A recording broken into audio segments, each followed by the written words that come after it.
Hi, my name is Summer Miller and I'm a student at McHenry University, and today I'm going to give you a presentation about my community health project I did for Nursing 470.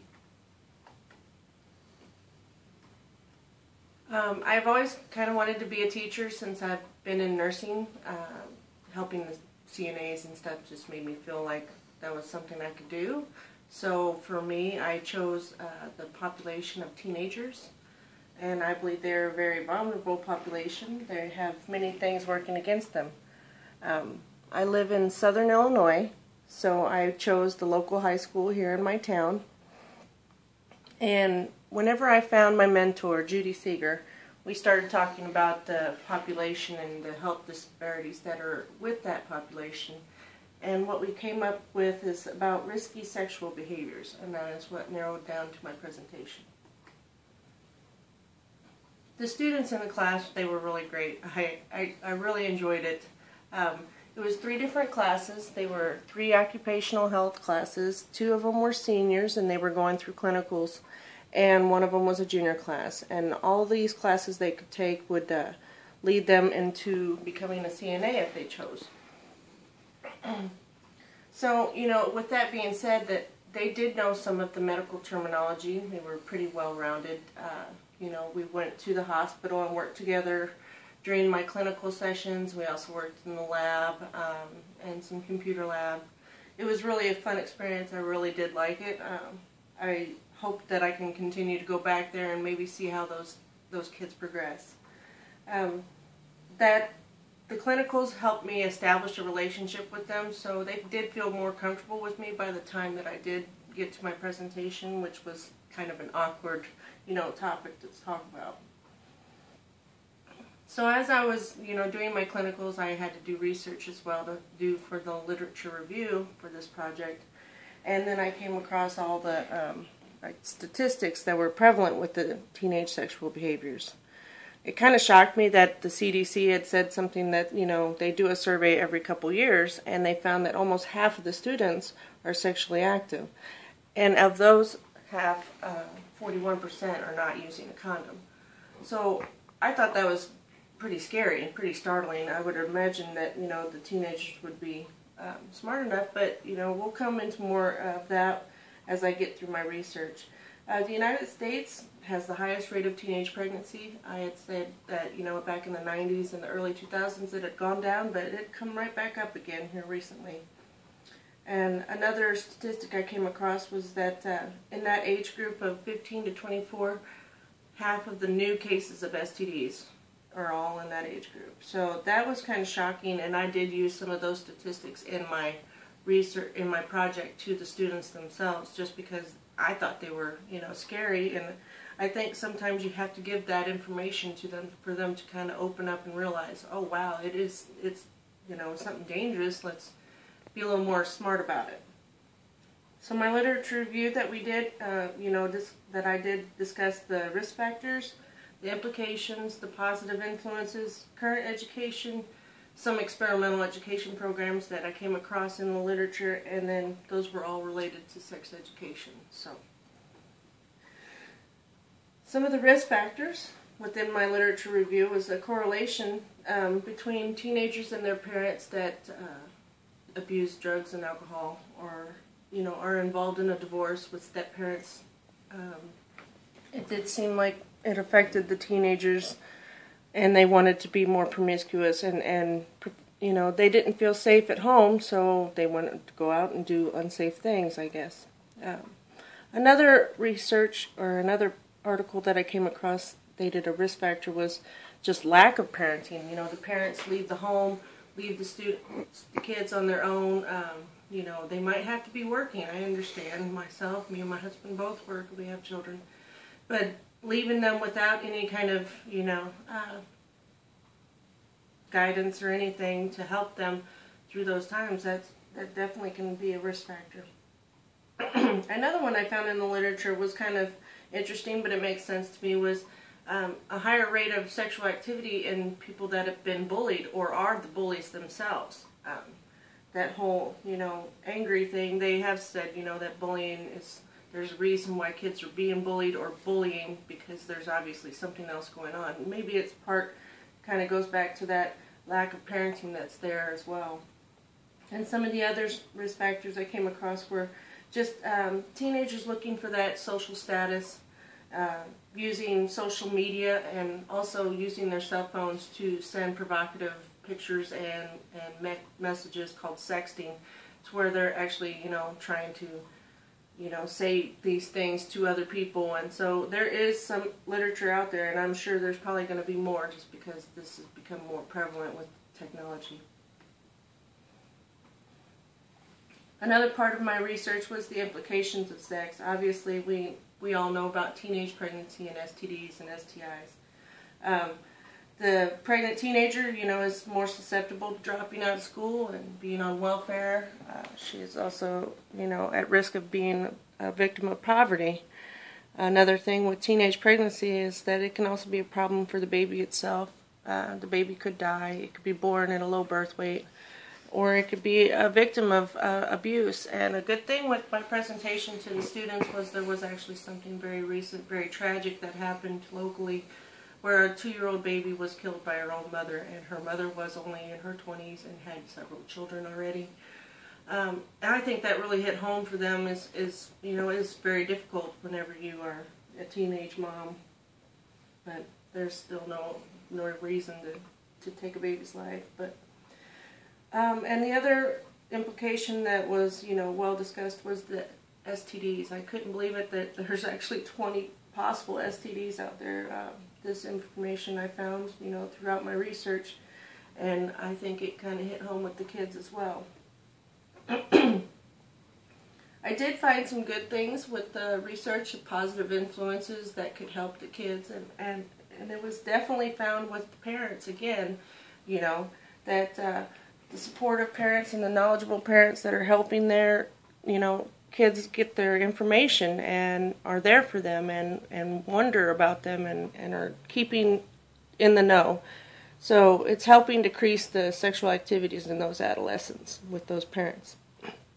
Another benefit was founded that during this time of life, finding somebody, even if you don't have a parent that's available, finding a trusted friend or another trusted adult that can help you to understand what's going on. And this also can even relate to the sexual genders or the sexual orientations that are different, such as bisexual, gay. There was even literature on that, which I think was great. Just giving that open out there that, it's got to be awkward enough to be feeling things that are not, considered normal, but just having that support system there is great. And also activities, definitely, and going into extracurricular activities, sports, music, band, anything to help keep the kids occupied. The current education programs that are out there now, we know as abstinence-only programs, and we also have the comprehensive programs. What I found was shocking for me was that there are only 22 states and the District of Columbia that have mandated this, or any kind of sexual education program, and it's not just abstinence only or comprehensive. That's just all across the board. They mandate some sort of sexual education. That leaves a whole lot of states that are not getting it, that are not mandated to get it, and that's also meaning there's a whole lot of kids out there, teenagers, that are not getting their information they need.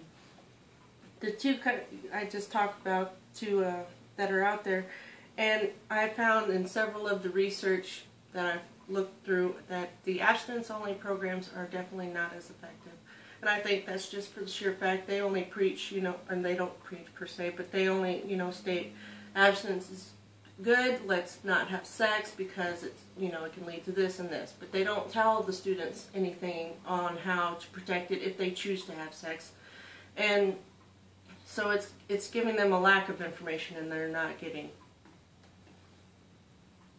Some of the experimental programs I found were interesting. There was one where there was something that followed the kids from 6th to 9th grade, a program, and it helped bring in the parents as well. They could have homework assignments. I thought that was a really great program because I think the kids need to hear this information over and over, not just once.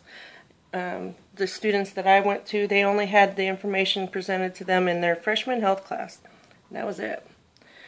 Another one that I found was interesting, and this is using technology, was they had actually created a video game with an avatar-based reality game where these young Hispanic girls that they used in their trial was able to get onto this game, and they were going through real-life situations and choosing the right way. And if they chose the right way, they'd get rewarded, like, you know, in a video game they would. And the last thing was, it was kind of a combination of both. It was where the parents are involved again with homework, but they also had internet and technology-based things on the web, and so they could find that. So I think as we get a little further on in this progress and realize the disparity that these teenagers are going through, we really should up the ante on these educational programs.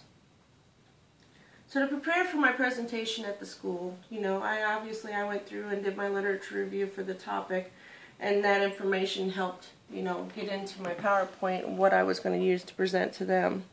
I did the rotations, you know, and the class sessions with the students. That definitely helped me get that relationship bonded with them, so they felt more comfortable and they, you know, they could ask these questions. I really do believe that helped a lot in my presentation. They were more comfortable with seeing me around, so they opened up and they, you know, participated.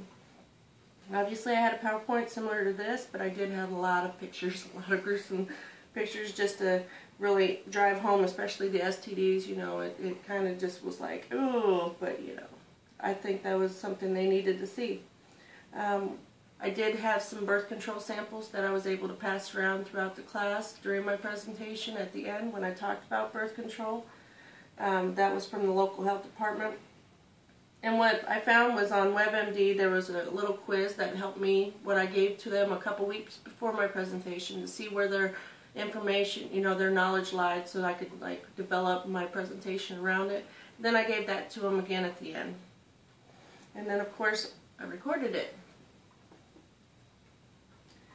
The students that were there were, like I said earlier, there were 3 classes and all the students were attending. The majority of them were Caucasian with some Hispanics and African Americans intermingled in them. The first class had 15 students and only 2 boys and 13 girls. The second, 18 students with only 3 boys and 15 girls. And the last class was the biggest, and it was the juniors, and it had 27 students. And there still was only 4 boys and 23 girls. All the students were great. They were, you know, they all came in respectful and they were clean, well presented. They attended, they participated in my presentation, and they all were listening. And the information that I gave to them was, you know, I came in and I gave my PowerPoint, my introductions, and at the start of my presentation, that's when I went over those scary statistics that I spoke about earlier. And really, I also got some local statistics to throw in there, something about, you know, the counties they live in, because it's actually the chlamydia and gonorrhea rate was a lot higher, almost just as high as compared to Cook County up in Chicago. So I think that really, you know, hit home for them to realize, hey, it's out there and it's in their age group. The other part that I went over were the education types that we had, you know, the abstinence only and the comprehensive. And then after that, you know, I went into telling them about the quiz answers are throughout the presentation. Now, before the STDs presentation, I had just warned them ahead of time that there was going to be some images, so if they didn't want to watch, at least to listen to my, you know, voice. But I went over the 6 most common STDs and the pictures and the risk factors and the symptoms and the medicines that could cure if there were things like that or treatable. And then lastly, I went over teenage pregnancy and birth control. As far as my evaluation and any changes I might make, the evaluation was definitely based off of the test that I gave before and after was drastically different. It was a huge, huge betterment for these students. They really paid attention to my presentation, and they really, you know, did well on the test, and I was very happy. They also gave me some comments. They wrote on the bottom, which told me, you know, that they were very happy with what I gave them, and they realized they, you know, didn't know everything about it, so they were thankful for that. And then they were also very, they participated a lot. They asked a lot of questions, and then I gave the answers, and they all felt like they went away from my presentation with more knowledge. The changes I could make is, honestly, I think that it should be given to more teachers, or this information, this more current, relevant information. I think it should be getting to every student, not just the ones that were in my, class.